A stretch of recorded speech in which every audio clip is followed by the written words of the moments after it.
Guys നിങ്ങൾ അറിഞ്ഞോ പേളിമാണി എന്നെ ബ്ലോക്ക് ചെയ്തു. No cos is worth losing A life over. കേട്ടല്ലോ, അതായത് നിങ്ങളുടെ ജീവൻ അപകടത്തിലാണ്, നിങ്ങൾ തിരിച്ച് വീട്ടിൽ പോകൂ, ഒന്നിനും നിങ്ങൾ നിൽക്കണ്ട. ഡൽഹി ജന്തർ മന്ദറിൽ നടക്കുന്ന പ്രൊട്ടസ്റ്റിനെ പറ്റിയിട്ട് നിങ്ങൾക്ക് എല്ലാവർക്കും അറിയാമല്ലോ. നീറ്റ് എക്സാമിൻ്റെ വിഷയമായിട്ട് ബന്ധപ്പെട്ടിട്ട് ഒരുപാട് കുട്ടികളുടെ സ്വപ്നങ്ങളാണ് ഇവിടെ നഷ്ടമായിരിക്കുന്നത്. അപ്പം ഈ ഒരു വിഷയമായിട്ട് ബന്ധപ്പെട്ട് നിരവധി ആൾക്കാർ ആ കുട്ടികൾക്ക് വേണ്ടി സംസാരിക്കാൻ വന്നിട്ടുണ്ടായിരുന്നു.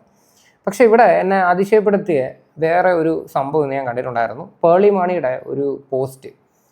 പുള്ളിക്കാരത്തി വന്ന് ന്യൂട്രലായിട്ട് വന്ന് സംസാരിക്കും. അതായത് നമ്മുടെ രാജ്യത്തുള്ള സകലമാന ആൾക്കാരും ആ കുട്ടികൾക്ക് വേണ്ടി നിന്ന് അവരെ സപ്പോർട്ട് ചെയ്യുന്ന സമയത്ത് പേളി മാണി വന്ന് വളരെ ന്യൂട്രലായിട്ട് ഒരു പോസ്റ്റ് ഇട്ടിരിക്കുവാണ്. ഇവരൊക്കെ ശരിക്കും പറഞ്ഞ ഒരു സോഷ്യൽ മീഡിയ ഇൻഫ്ലുവൻസേഴ്സാണ്. അപ്പം എന്തെങ്കിലുമൊക്കെ സംസാരിക്കുന്നതിന് മുന്നേ നോക്കിയും കണ്ട് സംസാരിക്കുക. കാര്യം അല്ലെങ്കിൽ നിങ്ങൾ ആ ഒരു വിഷയത്തിൽ അഭിപ്രായം പറയാതെ നിങ്ങൾ മാറി നിൽക്കുക. അതാണ് ഇവിടെ ചെയ്യേണ്ടത്. പുള്ളിക്കാരത്തിയുടെ ഒരു വാദം എന്ന് വെച്ച് കഴിഞ്ഞാൽ വളരെ സമാധാനപരമായിട്ട് വേണം നമ്മളെല്ലാം നടത്താൻ. നമ്മളായിട്ട് അങ്ങോട്ട് പോയി പ്രശ്നങ്ങൾ ഉണ്ടാക്കരുത്. നിങ്ങളുടെ ജീവനെ ഭീഷണിയാണ്, നിങ്ങൾ നേരെ തിരിച്ച് വീട്ടിൽ പോകണം.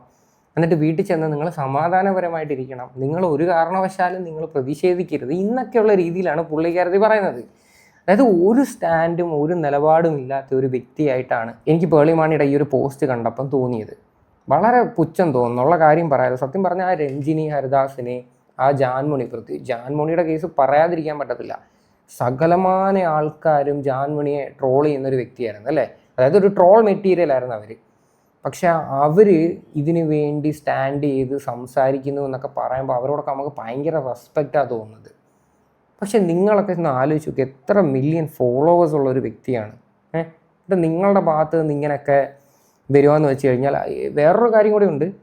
ഇവർക്ക് എഗെയിൻസ്റ്റ് ആയിട്ട് എന്തെങ്കിലും അഭിപ്രായങ്ങൾ കമൻറ്റ് ചെയ്ത് കഴിഞ്ഞാൽ അവരെ ഇവർ ബ്ലോക്ക് ചെയ്യുവാണ്. അതിലും വലിയ കോമഡി. ഇവരെന്തിനു ബ്ലോക്ക് ചെയ്യണം? ആ കമൻറ്റ് ബോക്സിൽ നിങ്ങൾ ആരെങ്കിലും പച്ചത്തെറി വിളിക്കുവാണെങ്കിലോ മോശമായിട്ടുള്ള രീതിയിൽ പറയുവാണെങ്കിൽ നിങ്ങൾക്ക് ബ്ലോക്ക് ചെയ്യാം, അതിനകത്ത് പ്രശ്നമില്ല. പക്ഷെ ഓരോരുത്തർ അവരുടെ അഭിപ്രായം പറയുന്ന സമയത്ത് നിങ്ങൾ എന്തിനാണ് ബ്ലോക്ക് ചെയ്യുന്നത്? ഇത് തന്നെ കുറേ വർഷങ്ങൾക്ക് മുന്നേ പേളി മാണി കാണിച്ചിട്ടുണ്ട്. പേളി മാണിയെ പറ്റിയിട്ട് എന്തെങ്കിലും രീതിയിൽ ഒരു കാര്യങ്ങൾ സംസാരിച്ച് കഴിഞ്ഞാൽ പേളി മാണി അവരെല്ലാവരും ബ്ലോക്ക് ചെയ്യും. അവരുടെ കമൻറ്റ് ബോക്സ് എടുത്ത് നോക്കണം. ഇപ്പം നിലവിൽ കമൻറ്റ് ബോക്സ് ഓഫാക്കി വെച്ചിരിക്കുവാണ്. എന്തായാലും പേളി മാണി ബ്ലോക്ക് ചെയ്ത ആൾക്കാർ സംസാരിക്കുന്നത് നമുക്കൊന്ന് കേൾക്കാം. ഗൈസ് നിങ്ങൾ അറിഞ്ഞോ പേളിമാണി എന്നെ ബ്ലോക്ക് ചെയ്തു. എന്റെ ഇവിടെ നിങ്ങൾ പറഞ്ഞ വിശ്വസിക്കില്ല. ഞാൻ ബ്രേക്കിന് ഇരുന്ന സമയത്ത് പേളിമാണി ഒരു പോസ്റ്റ് ഉണ്ട്. പേളിമാണി നമ്മൾ ഇന്റർവ്യൂ നടത്തുന്ന പേളിമാണി ചേച്ചിയുടെ. അപ്പൊ ആ പോസ്റ്റ് എന്താണെന്ന് വെച്ചാൽ വളരെ ന്യൂട്രലായിട്ട് ഈ പറഞ്ഞ മാതിരി ഞാൻ എല്ലാവിധ സപ്പോർട്ടും സ്റ്റുഡൻസിന് കൊടുക്കുന്നുണ്ട്. പക്ഷേ എന്നിരുന്നാലും വയലൻസ് നല്ലൊരു രീതിയല്ല. പെട്ടെന്ന് തന്നെ എല്ലാത്തിനും ഒരു ശാന്തത വരട്ടെ. ഇത് എന്റെ ഒപ്പീനിയനാണ്, എന്റെ ഒപ്പീനിയൻ എടുത്തില്ലെങ്കിലും കുഴപ്പമില്ല എന്നുള്ള രീതിയിൽ ഒരു വെള്ളത്തിനും കാലി ചവിട്ടാനുള്ള ഒരു പോസ്റ്റ് ഞാൻ കണ്ടു. അപ്പൊ ഞാനതിന് ആ പോസ്റ്റ് ഞാൻ സ്റ്റാറ്റസ് ഇട്ട് പറഞ്ഞു, you can do better than this, like പോളി ഡോണ്ട് ടേക്ക് ന്യൂട്രൽ സ്റ്റാൻസ് എന്നുള്ള രീതിയിൽ ഞാൻ ഒരു സ്റ്റാറ്റസ് ഇട്ടു. അത് എനിക്കൊരു 10 മിനിറ്റ് കഴിഞ്ഞിട്ട് ഞാനൊരു കൊച്ചിന്റെ പോസ്റ്റ് കണ്ടു. പുള്ളിക്കാരത്തി ഈ പോസ്റ്റിനെതിരെ എന്തോ സംസാരിച്ചു. കഴിക്കുന്ന ന്യൂട്രൽ രീതിയാണെന്നുള്ള രീതിയിൽ അത് ഇട്ടപാടെ തന്നെ ആ വ്യക്തിനെ പേളിമാണി അല്ലെങ്കിൽ പേളിമാണിയുടെ ടീം എന്താ പറയാ ബ്ലോക്ക് ചെയ്തു. പക്ഷേ പുള്ളിക്കാരുടെ പോസ്റ്റിനിടയിൽ ഫുള്ള് ലൈക്കുന്ന പോസിറ്റീവ് കമന്റ്സ് മാത്രമേ ഉണ്ടായിരുന്നു, ഒരൊറ്റ നെഗറ്റീവ് കമന്റ്സ് പോലും ഉണ്ടായിരുന്നില്ല. അപ്പൊ എനിക്ക് അത് കഴിഞ്ഞിട്ട് നോക്കിയപ്പോൾ എന്നെ ബ്ലോക്ക് ചെയ്തേക്ക് പേളിമാണി. ഫസ്റ്റ് എനിക്ക് പേളിമാണി എന്നെ ഫോളോ ചെയ്ത് എന്നെ ബ്ലോക്ക് ചെയ്തു. അത്ര വലിയ ഒരാളാണ്. അപ്പൊ എനിക്ക് ചോദിക്കാനുള്ളത് പേളിമാണി ഓക്കെ പൊളിറ്റിക്സിനെ പറ്റി പോസ്റ്റ് എന്തിനാ ഇട്ടെന്ന് പോലും എനിക്കിപ്പോൾ മനസ്സിലാവുന്നില്ല. രണ്ട്, ഒരു പൊളിറ്റിക്സിനെ പറ്റി സംസാരിച്ചു, അപ്പം യു ആർ പബ്ലിക് ഫിഗർ, അപ്പൊ അതിനെതിരെ ഒരു ക്രിറ്റിസിസം എടുക്കാൻ പോലുമുള്ള ഗട്സ് ഇല്ല എന്നാണ് പേളിമാണി പറയുന്നത്. Like oh my God, seriously എത്ര വർഷത്തോട് എന്തിനാ പേളിമാണി പോസ്റ്റ് ഇട്ടത്? ഞാൻ ഇതുവരെ എന്റെ വീഡിയോ ആരോടും ഷെയർ ചെയ്യാൻ ഞാൻ പറഞ്ഞിട്ടില്ല. പക്ഷേ ഈ വീഡിയോ പറ്റുന്നിടത്തോളം ഷെയർ ചെയ്യണം. കാരണം എന്താ വെച്ചാൽ പേളിമാണി എനിക്ക് ടാഗ് ചെയ്യാൻ പറ്റുന്നില്ല. ഞാൻ മാക്സിമം പുള്ളിക്കാരുടെ ഫാൻ പേജസും അല്ലാത്ത പേജസ് എല്ലാം ഞാൻ ടാഗ് ചെയ്യുക. പക്ഷേ പറ്റുന്നിടത്തോളം നിങ്ങൾ ഷെയർ ചെയ്യുക. കേട്ടല്ലോ, അതായത് ചെറിയൊരു കാര്യങ്ങൾ പോലും താങ്ങാൻ പറ്റുന്നില്ല. പേളിമാണി എപ്പോഴും അങ്ങ് ബ്ലോക്ക് ചെയ്യുക, അല്ലെങ്കിൽ പേളിയുടെ PR ടീം ഇടപെട്ട് അവരെ അങ്ങ് ബ്ലോക്ക് ചെയ്യുകയാണ്. പിന്നെ എന്തിനാണ് നിങ്ങൾ ഈ ഒരു സോഷ്യൽ മീഡിയ പ്രൊഫൈലൊക്കെ ആയിട്ട് നിൽക്കുന്നത്? ജനങ്ങളുടെ അഭിപ്രായം പറഞ്ഞുകൂടെ? എനിക്ക് മനസ്സിലായി. അല്ലെങ്കിൽ നിങ്ങൾ പറഞ്ഞതിനകത്ത് എന്തെങ്കിലും വിയോജിപ്പുണ്ടെങ്കിൽ അത് നിങ്ങളുടെ അടുത്ത് വളരെ മാന്യമായിട്ടുള്ള രീതിയിൽ പ്രകടിപ്പിച്ചുകൂടെ? ശരിക്കും പറഞ്ഞാൽ നിങ്ങൾ ഈ ഒരു വിഷയത്തിൽ പ്രതികരിക്കാതെ മാറി നിൽക്കുന്നതായിരുന്നു ഏറ്റവും ബെറ്റർ. ഇത് ഒരുപാട് പേര് ഈ ഒരു വിഷയമായിട്ട് ബന്ധപ്പെട്ട് ഇൻസ്റ്റാഗ്രാമിൽ വീഡിയോ ചെയ്തിട്ടുണ്ട്. വേറൊരു വീഡിയോ ഇവിടെ ഞാൻ കാണിക്കാം.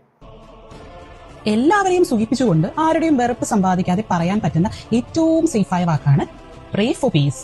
കാരണം അതിൽ കൃത്യമായ നിലപാടില്ല, ചോദിക്കേണ്ടവരോട് ചോദ്യങ്ങളില്ല, അനീതിക്ക് നേരെ വിരൽ ചൂണ്ടലില്ല. സത്യമാണ്. അതായത് പേളിയുടെ പോസ്റ്റ് കണ്ടു കഴിഞ്ഞാൽ ഈ കുട്ടികളായിട്ട് അങ്ങോട്ട് പോയി പോലീസുകാരുടെ തടി ഉണ്ടാക്കി എന്നുള്ള രീതിയിലാണ്. സാമാന്യ ബോധമുള്ളവരെ എല്ലാവർക്കും മനസ്സിലാക്കാൻ പറ്റും ആ കുട്ടികളെ പട്ടി അടിക്കുന്ന പോലെയായിരുന്നു അവിടെ ഇട്ട് പല പോലീസുകാരും തല്ലിയിട്ടുണ്ടായിരുന്നത്. അതായത് ഗുണ്ടകളെ പോലെയായിരുന്നു അവർ പെരുമാറിയിട്ടുള്ളത്.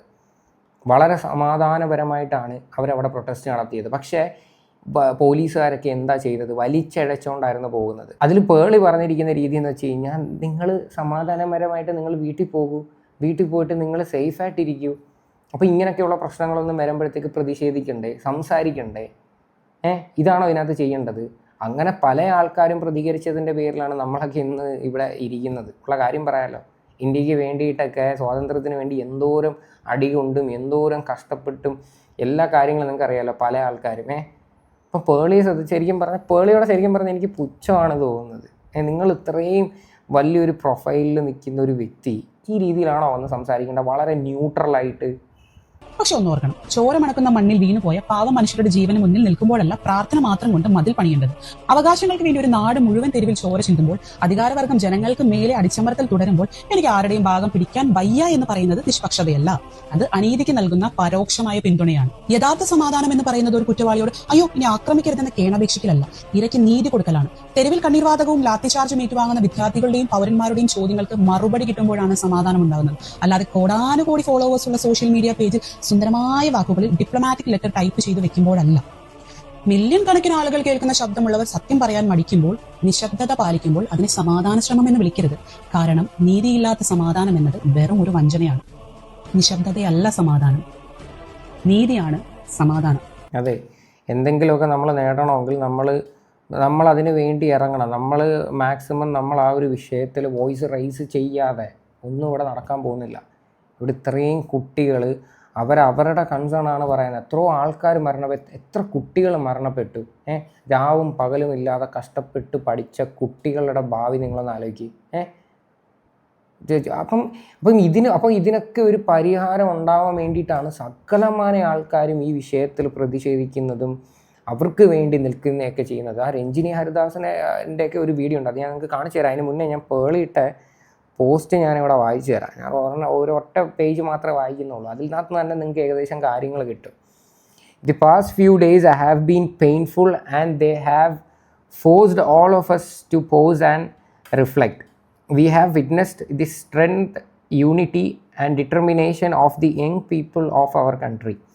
നൈസായിട്ട് സുഖിപ്പിച്ചു, അതായത് നൈസായിട്ട് ഒരു ബാലൻസ് ചെയ്ത് നിൽക്കുവാണ്. ഇവർക്ക് ഓപ്പണായിട്ട് പറയാൻ പറ്റുന്നില്ല, ഒന്നും ഇവർക്ക് ഈ പോസ്റ്റിൽ പറയാനായിട്ട് പറ്റുന്നില്ല. ഇവർക്ക് എല്ലാം അങ്ങ് സമാധാനം, ആ ഒരു പാതയാണ് ഇതിൽ പിടിച്ചിരിക്കുന്നത്. I saw heartbreaking images and videos of clashes in which students and officers were hurt. That changed something in me. All I could think was, please don't get hurt. Please stay safe. If your life is in danger, go back home. No cause is worth losing a life over. കേട്ടല്ലോ? അതായത് നിങ്ങളുടെ ജീവൻ അപകടത്തിലാണ്, നിങ്ങൾ തിരിച്ച് വീട്ടിൽ പോകൂ. ഒന്നിനും നിങ്ങൾ നിൽക്കണ്ട. വെറുതെ നിങ്ങൾ എന്തിനാണ് പ്രതിഷേധിക്കുന്നത്? വെറുതെ നമ്മുടെ ജീവനല്ലേ ഏറ്റവും വലുത്. സമാധാനപരമായിട്ട് പോകൂ. Every student is someone's child, someone's dream, someone's entire world. അതൊക്കെ ശരിയാണ്. പക്ഷെ എന്നും പറഞ്ഞിട്ട് വാ കൂട്ടി മിണ്ടാതിരിക്കണോ? ഇവിടെ നിങ്ങൾ ഇതിനകത്ത് ഏറ്റവും കൂടുതൽ മെൻഷൻ ചെയ്തിരിക്കുന്നത് സമാധാനപരമായിട്ട് പോകൂ, തല്ലുണ്ടാക്കുന്ന എന്തിനാ, വയലൻസ് വേണ്ട എന്നുള്ള രീതിയിലൊക്കെയാണ് നിങ്ങൾ സംസാരിച്ചിരിക്കുന്നത്. അവർക്ക് വേണ്ടി പിന്നെ ആര് ശബ്ദിക്കും? നിങ്ങൾ ഇതിനകത്ത് പറഞ്ഞിട്ട് ഒരു സ്ട്രോങ് ആയിട്ട് ഒരു വേർഡ് പോലും നിങ്ങൾ ഈ ഒരു പോസ്റ്റിനകത്ത് നിങ്ങൾ ടൈപ്പ് ചെയ്തിട്ടില്ല. Like so many others, I believe our students deserves an education system that is transparent, fair and gives every child an equal opportunity to succeed. They deserve to be heard and they deserve to feel safe while expressing themselves peacefully. Okay. ഇപ്പം പേളി ശരിക്കും പറഞ്ഞാൽ പേളിയുടെ മക്കളെയും ഇങ്ങനെയൊക്കെ ആയിരിക്കാം ഒരു പക്ഷേ പറഞ്ഞ് പഠിപ്പിക്കുന്നത്. എന്തെങ്കിലുമൊക്കെ വിഷയം ഉണ്ടെങ്കിൽ സമാധാനപരമായിട്ടുള്ള രീതിയിൽ വേണം, അല്ലെങ്കിൽ നിങ്ങൾ വീട്ടിൽ കുത്തിയിരിക്കണം, നിങ്ങൾ ഒരു കാര്യത്തിന് നിങ്ങൾ വോയിസ് റൈസ് ചെയ്യരുത് എന്നൊക്കെയുള്ള രീതിയിലായിരിക്കും നിങ്ങളൊരു പക്ഷേ പറഞ്ഞ് പഠിപ്പിച്ചിരിക്കുന്നത്. ഇത് ഒരു കാരണവശാലും ഒരു മനുഷ്യർക്കും യോജിക്കാനായിട്ട് പറ്റത്തില്ല. എത്രയോ ആൾക്കാർ ഇത് സ്ട്രോങ് ആയിട്ട് പ്രതികരിച്ചിരിക്കുന്നത്. ഇനി ഇതും പോരാത്തതിന് ഇതിനൊരു ന്യായീകരണമായിട്ട് വീണ്ടും വന്നിട്ടുണ്ട്. My post should have come with a trigger warning. Guess it has made lot of people uncomfortable. ഉള്ള കാര്യം അതിപ്പം പ്രത്യേകിച്ച് എഴുതി വെക്കണമെന്നൊന്നുമില്ല. It has triggered so many people that I want peace, safety and non-violence. അയ്യോ, ഒരു വയലൻസും ഒന്നിനോടെ എനിക്ക് താല്പര്യമില്ല. എനിക്ക് വളരെ സമാധാനപരമായിട്ട് നിൽക്കണമെന്നുള്ള രീതിയിലാണ് പറഞ്ഞതെന്നാണ് പുള്ളിക്കാരത്തി പറയുന്നത്. ഇവിടെ ആരാ ഇവിടെ ഈ വയലൻസ് ഉണ്ടാക്കിയത്? അതിനെപ്പറ്റി നിങ്ങൾ പറ. ഇവിടെ വയലൻസ് ഉണ്ടാക്കിയത് ശരിക്കും പറഞ്ഞാൽ ആ പോലീസുകാരുടെ ഭാഗത്തു നിന്നല്ലേ? അവരെന്തൊക്കെയാണ് അവിടെ കടന്ന് കാണിക്കുന്നത്? അതിനെപ്പറ്റി നിങ്ങൾക്കൊന്നും പറയാനില്ല. അവർ നേരെ മറിച്ച് ഈ പിള്ളേരുടെ തലയിലോട്ടാണ് ഇത് കൊണ്ടുവന്നിടുന്നത്. A failed film maker now writing a 10 pages script about my 4-page post, adding chili powder and Ajinomoto to make it an unhealthy as possible. My favorite, some are asking sarcastically if my 2 kids are safe now, reminding me that they are girls. Well, I know they are girls, so blackmailing me to change my statement. You have first fetched their mama bear for that. You are messing with the wrong person. ഇവരുടെ അടുത്ത് കൂടുതൽ ഇതിനകത്ത് വായിച്ചിട്ടോ ഇവരെ പറഞ്ഞിട്ടോ വലിയ പ്രയോജനമില്ല. കാര്യം ഇവർ പറഞ്ഞിരിക്കുന്ന സ്റ്റേറ്റ്മെൻറ്റ് ഇവർ തിരുത്താൻ പോകുന്നില്ല. ഇവർക്ക് ആ ഒരു സ്റ്റാൻഡേ പിടിക്കാനായിട്ട് പറ്റും. മനസ്സിലായില്ലേ? ഇവർക്ക് അങ്ങനെ നിൽക്കാനേ പറ്റൂ. മേ ബി വേറെ എന്തെങ്കിലുമൊക്കെ റീസൺസ് അതിൻ്റെ പിന്നിൽ കാണുമായിരിക്കാം. അതുകൊണ്ടായിരിക്കും ഇവർ ഈ സമാധാനം എന്ന് പറയുന്ന ഒരു പാതയിലോട്ട് ഇവർ പോയത്. ഇനി വേറെ ഒരു കാര്യം ഞാൻ നിങ്ങൾക്ക് ഇവിടെ കാണിച്ചു തരാം. നമ്മുടെ രഞ്ജിനി ഹരിദാസിൻ്റെ ഇന്നലത്തെ ഒരു വീഡിയോ ആണ്, നമുക്കൊന്ന് കാണാം. എന്റെ ലൈഫിൽ 44 വയസ്സായി എനിക്ക് ഇത്രയും അധികം കൂട്ടത്തിൽ നിന്നിട്ട് ഏറ്റവും സേഫ് ആയി തോന്നിയത് ആ പ്രൊട്ടസ്റ്റിലാണ്. Because I was surrounded by men, 70-80% men and young men, testosterone തുളുമ്പുന്ന men. But I felt so safe. That is the future of the country. That is what you want the country to be. So then I realized that, what? ഇവരുടെ ശബ്ദം അടിച്ചമർത്തിക്കാൻ എന്താണ് ഇവർ ചോദിക്കുന്നത്? What are you asking for? You are asking for your basic right to education. ഒരു education എന്ന് പറയുന്നത് നമ്മളുടെ എല്ലാവരുടെയും ജീവിതത്തിൽ വളരെ ഇമ്പോർട്ടന്റ് ആയ ഒരു സാധനമാണ്, ഫൗണ്ടേഷൻ ആണ്. എന്റെ ജീവിതത്തിൽ എനിക്ക് എന്റെ എഡ്യൂക്കേഷനാണ് എല്ലാം തന്നിരിക്കുന്നത്, എന്റെ ടീച്ചേഴ്സാണ് എനിക്ക് എല്ലാം തന്നിരിക്കുന്നത്, എന്റെ ഗുരുക്കന്മാർ എന്റെ ഐഡൽസ് ആണ്. Because education is so important. And NEET examination papers leak ആവുമ്പോൾ അതിന് വേണ്ടി പഠിക്കുന്ന കുട്ടികൾ മാത്രമല്ല, അതിന് വേണ്ടി ബുദ്ധിമുട്ടി കാശുണ്ടാക്കി ഈ കുട്ടികളുടെ പഠിത്തം നോക്കുന്ന ആ അച്ഛനമ്മമാരുടെ ഒക്കെ സ്വപ്നം തകർന്നു പോവാണ്. ആൻഡ് ആ അത്രയും ബുദ്ധിമുട്ട് വീണ്ടും ഒന്ന് ചെയ്യാന്ന് പറയുന്നൊക്കെ it's impossible. I don't even know what it's like, because ഞാനത് ചെയ്യാത്ത ഒരാളാണ്. സോ ഈ ഒരു സംഭവം ഇത്രയും ലാഘവത്തോടെ, ഒരു അക്കൗണ്ടബിലിറ്റി എടുക്കാതെ, ഒരു ഡയലോഗിന് വരാതെ അവരത് ധാർഷ്ട്യത്തോടെ കാണുമ്പം വൈ ഷുഡ് ബി അക്സെപ്റ്റഡ്? പുള്ളിക്കാരി പറഞ്ഞത് കേട്ടല്ലോ, ഇങ്ങനെ വേണം പ്രതികരിക്കാനായിട്ട്. പ്രത്യേകിച്ച് പേളിമാണിയൊക്കെ കണ്ടു പഠിക്കേണ്ടതാണ്. ചുമ്മാതെ കുറച്ച് ഫോളോവേഴ്സ് ഉണ്ടെന്നോ അല്ലെങ്കിൽ യൂട്യൂബ് ചാനലിൽ ഇത്രയും സബ്സ്ക്രൈബേഴ്സ് ഉണ്ടെന്നോ പറഞ്ഞിട്ട് വലിയ പ്രയോജനമൊന്നുമില്ല. അവിടെ ആൾക്കാരുടെ ഇടയിൽ പോയി നിന്ന് അവർക്ക് വേണ്ടിയിട്ടൊക്കെ സംസാരിക്കുക എന്നൊക്കെ പറയുന്നത് വലിയൊരു കാര്യമാണ്. രഞ്ജിനി ഹരിദാസിനോടൊക്കെ നമുക്ക് റെസ്പെക്റ്റ് തോന്നുവാണ്. കാര്യം പല സ്റ്റേറ്റ്മെൻറ്റിനകത്തോട്ടും എനിക്ക് പുള്ളിക്കാരത്തിയുടെ വിയോജിപ്പുണ്ടായിരുന്നു പണ്ടൊക്കെ. പക്ഷേ ഇപ്പം പുള്ളിക്കാരത്തി നിൽക്കുന്ന ഒരു നിലപാടുണ്ടല്ലോ, ആ ഒരു സ്റ്റാൻഡ് ഉണ്ടല്ലോ, ഓരോ വാക്ക് കൊണ്ട് ഓരോ കാര്യങ്ങൾ പറയുമ്പോഴും ആ ഒരു ഷാർപ്നെസ് നമുക്കത് മനസ്സിലാക്കാൻ പറ്റും. അടിപൊളി തന്നെ പുള്ളിക്കാരത്തി. We elected you, we put you there, you take care of us, you do your job, we don't work for you, so don't shut us up. I don't understand this attitude of anybody. So this is not, I keep saying this, whoever is in power, അത് ഏത് party ആയാലും നിങ്ങളുടെ ജോലി ചെയ്യേണ്ടത് നിങ്ങളുടെ ഉത്തരവാദിത്തമാണ്. അതിനുവേണ്ടിയാണ് നിങ്ങൾ അവിടെ വോട്ട് ചെയ്തിരിക്കുന്നത്, മറ്റൊരു option ഇല്ലാത്തതുകൊണ്ടല്ല. So I want to tell all the youngsters here, how many of you have a voter's ID? Use your freaking right. 2029, when it comes time to vote, vote. Because നിങ്ങൾ vote ചെയ്താലേ മാറ്റം വരൂ. നിങ്ങളാണ് ഈ രാജ്യത്തെ 70% ആൾക്കാര്. നിങ്ങൾ ഇതെനിക്കറിയാം. എന്റെ 32ാമത്തെ വയസ്സിലാണ് ഞാൻ വോട്ടേഴ്സ് ഐഡി എടുത്തത് വോട്ട് ചെയ്യാൻ. ബിക്കോസ് എനിക്കത് മനസ്സിലായില്ല. I didn't know the importance of what a country can do for its people if you put the right people in power and the wrong people in power. അത് മനസ്സിലാക്കിയപ്പോൾ ഞാൻ vote ചെയ്തു. And I don't miss it. And you shouldn't do it too, because you guys are much smarter than us. And the way you guys are handling it, can I tell you, ഇന്നത്തെ ഈ ജെൻസി എന്ന് പറഞ്ഞ ആൾക്കാര് handle ചെയ്യുന്ന ഒരു രീതി is incredible. അവരെ ലാത്തി ചാർജിനെ ഒക്കെ ഭയങ്കര ഒരു വൈബാക്കി മാറ്റിയേക്കാണ്. വളരെ സത്യമായിട്ടുള്ള കാര്യമാണ്. നിങ്ങൾ ഈ നോർത്ത് ഇന്ത്യൻസിൻ്റെയൊക്കെ റീൽസ് എടുത്ത് നോക്കണം.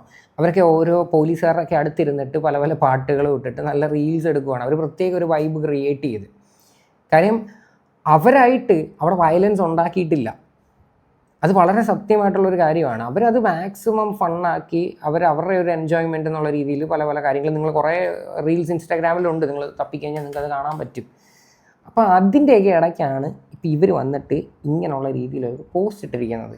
അതായത് എന്തു പറയണ്ട, ഈ പിള്ളേരായിട്ട് പോയി പ്രശ്നം ഉണ്ടാക്കി, അടിയുണ്ടാക്കി, അവിടെ നാശനഷ്ടങ്ങളുണ്ടാക്കി എന്നൊക്കെയുള്ള രീതിയിൽ നിങ്ങൾ വീട്ടിൽ പോകൂ, സമാധാനപരമായി നിങ്ങൾ സേഫായിട്ട് വീട്ടിൽ ഇരിക്കൂ എന്ന്.